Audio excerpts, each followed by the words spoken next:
Russia's central bank took action to support the struggling ruble on Tuesday.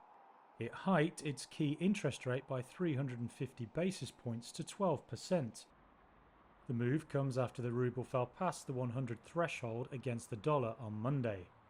On the same day, President Vladimir Putin's economic advisor Maxim Oreshkin criticized the central bank. He blamed what he called its soft monetary policy for weakening the ruble.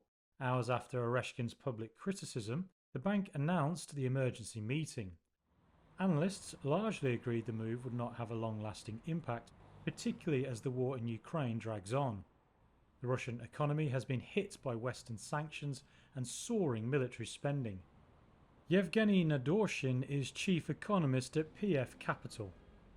The problem is that the instrument which the central bank has chosen is not the most efficient in the short term as I see it right now.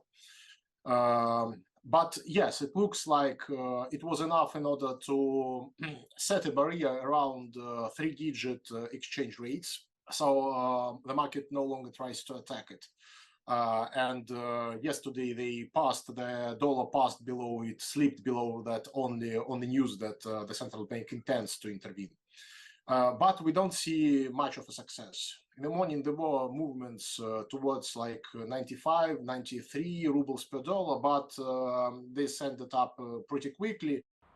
The central bank last made an emergency rate hike in February last year with a raise to 20%.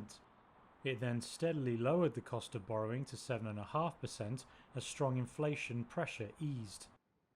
Since its last cut in September, the bank had held rates before an eventual 100 basis point hike to 8.5% at its last scheduled meeting in July.